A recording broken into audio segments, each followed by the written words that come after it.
premise of this presentation is about inertia. Aristotle believed that the natural state for an object is to be at rest. To move an object, you needed a force. When the force stops, the object stops. This was self-evident. All rolling and bouncing objects eventually stopped, and this agreement implied lunacy. Probably by looking at the solar system, Galileo and Newton realized that stationary objects such as the sun stand still while moving objects like the earth keep moving at the same speed and direction unless a force such as gravity acts on them. And as for forces accelerate objects, F equals ma. When the force is removed, the object doesn't stop. It continues with a new velocity and or new direction. This became self-evident, and this agreement implied lunacy. Einstein made the concept of stationary objects indeterminate by tying motion to a frame of reference. Without a frame of reference, you can't tell if an object is moving or not. He also limited the action of forces on objects, since regardless of strength, no force can propel an object faster than the speed of light. This is now considered to be self-evident, and this agreement implies lunacy. Well, Newton saw the universe as being smooth, flat. Therefore, all orbiting objects followed a stable, repeating orbit. Gravity only changed the direction of orbiting planets or the velocity of comets and other space material.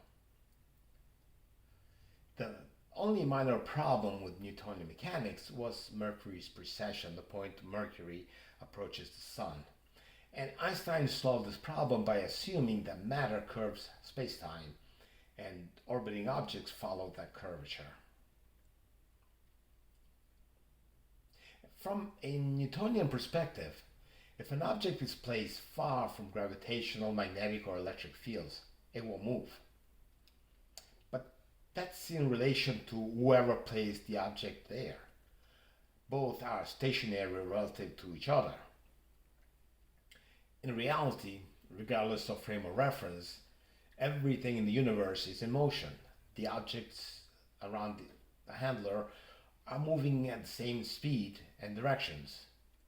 If the handler applies a force to the object accelerates to a new higher final velocity and or direction, and the handler recoils, moves backwards. The recoil depends on the handler's mass. If the handler's mass is greater than the object's mass, the object accelerates faster than the handler. If it's smaller, then the object, he recoils faster, and that's called inertia. So now let's take a look at inertia from a different perspective, namely, is universal expansion a force? Have galaxies always been moving? Why does inertial mass equals gravitational mass? And how does universal expansion affect energy? Let's compare universal expansion to a force pulling on space and matter in all directions. And by force, I don't mean it can accelerate object. It can only maintain the object's velocity. This would make the expansion a balanced force, and balanced forces can't move objects. So if an object was truly stationary, universal expansion could not affect it, since it would be pulling in all directions equally. But like I said before, everything is moving. Therefore, a force is needed to overcome this expansion. And this force is what I call inertia. So applying a force to an object means applying a force against universal expansion. When that force is removed, the expansion carries the object at the new velocity and or direction. And that's why objects move at a constant velocity and in the same direction after a force is removed. They're being carried along by universal expansion. The difference in mass causes different velocity to be experienced by the object and whatever applies the force. But the direction is opposite, and universal expansion carries whatever is applying the force in the opposite direction than the object. Score 1 for Newton. Increasing the force increases the final velocity of an object, and universal expansion will keep that new final velocity. Question: what is the fastest velocity that can be supported by universal expansion? Well, only as fast as the universe is expanding. Can't go any faster. And where's that speed? That's the speed of light. So basically the speed of light is how fast the universe is expanding and how fast it can carry something. Score 1 for Albert. In terms of matter, internal forces maintain the integrity of objects. Therefore, universal expansion can't affect them. What would happen if these internal forces disappeared? Well, an inflated balloons rely on skin for integrity. Removing the skin, gas molecules repel each other at first, and then universal expansion takes over. But space has no mass, therefore universal expansion can stretch it. To maintain its integrity and prevent getting ripped apart, the universe creates space-time using leftover energy from the Big Bang. When this energy is depleted, the stretching will rip the universe apart, and that will be the end of the universe. The ability of universal expansion to stretch space where gravity is present is limited by the strength of gravity. A small mass has little gravity, therefore universal expansion can stretch it quite a bit. But a black hole has a lot of gravity, and that prevents the stretching altogether. More on this later. Question: why did Einstein and others need complex mathematics if universal expansion explains inertia and the limiting effect of light speed? Well, the earliest indication of this expansion dates back to 1912, and observational evidence for it was found in 1924. Special relativity was published in 1905, and general relativity was published in 1915. Einstein was not aware of this expansion. In the universe, galaxies move away from each other, and the velocity increases by about 70 kilometers per second per megaparsec. Now, scientists are still debating whether the universe is expanding at a constant velocity or it's accelerating. But of course, when they're talking about kilometers per second, that's velocity. This determination hinges on galactic motion as measured using type 1a supernova and other redshift measurements. But regardless of speed, the universe must be expanding along 3 dimensions, 3 directions. If the universe was expanding along 1 dimension, all objects will move in that 1 direction. Since galaxies move along 3 dimensions, they must be embedded in the fabric of the universe and be carried along the 3 directions, the 3 dimensions. But I just said that universal expansion cannot move matter. So were galaxies born in a state of motion, or was matter itself born in a state of motion? To understand this, we must return to the universe's origin, the Big Bang Theory. The inflation era is the original acceleration that led to the current expansion. The creation of matter back then removed some of the energy that sustained this acceleration, and that slowed down universal expansion. And matter in the form of plasma, quarks, lepton, or whatever, must have partaken of this velocity.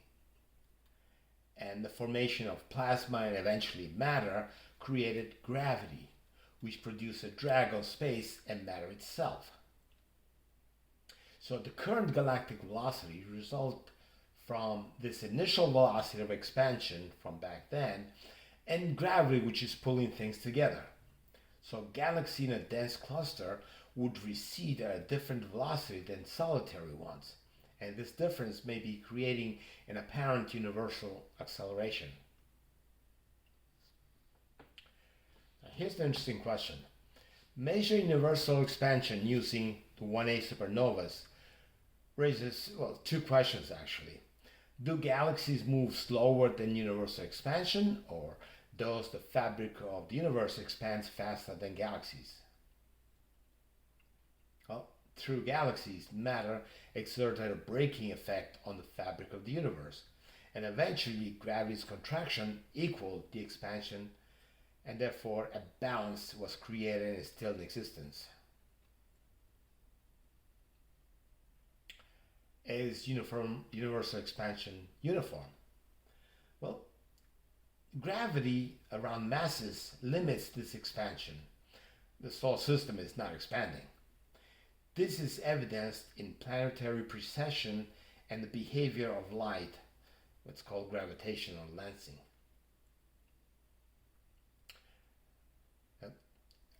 Inertial and gravitational mass should be different, but they're not. But the motion of object, as well as their inertia, depends on universal expansion. Gravity appears to oppose this expansion. So why does gravitational mass equal inertial mass? Let's unpack this. Around masses, such as planets, stars, black holes, whatever, space density is higher. Universal expansion cannot stretch the space that surrounds large masses as easily as space away from such masses. Since space away from masses expands faster than space around masses, the faster expanding space pushes objects toward the slower expanding space. And that's what we call gravity. And so inertia and gravitational mass depend on universal expansion. Therefore, they are identical. Let's have a very simple visualization.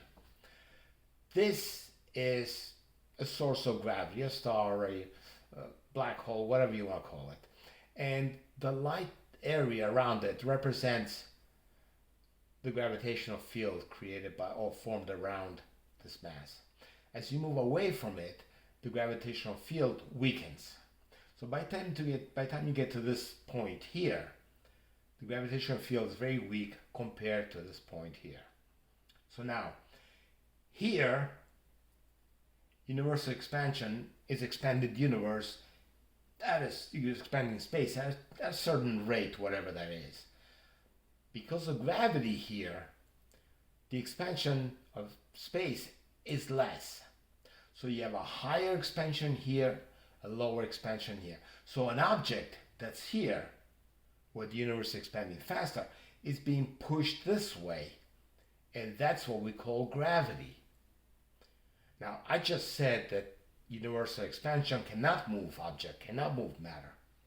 So, but if you look at these 2 points here, these two objects here, they are stationary relative to each other because the expansion of the universe is the same on both sides. But here the expansion is less, so you have more expansion here, and that's why objects are being pushed toward masses by gravity, what we call gravity. When it comes to energy, energy comes in different forms.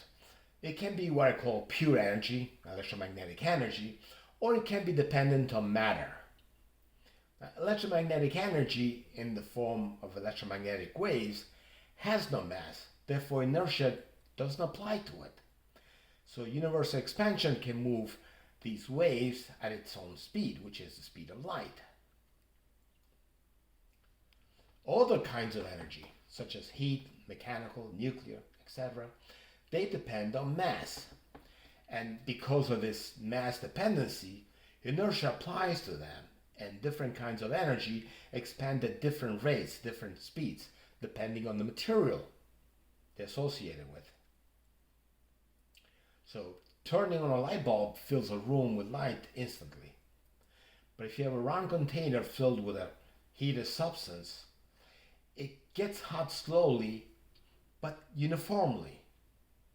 See, light is massless. Heat depends on matter. But for both, expansion is along three dimensions, three directions, equally. So, regardless of speed, energy cannot be contained. It has to expand along with the universe. And that explains why entropy must always increase. That's the second law of thermodynamics. In summary, inertia depends on universal expansion.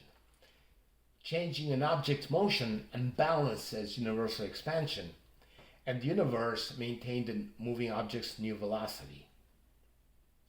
Matter, such as stars, galaxies, and so forth, is embedded in the fabric of space. And universal expansion limits an object's velocity to the speed of light. Energy that's independent of mass must travel at the speed of light, which is the speed of the universe itself, of the universal expansion itself.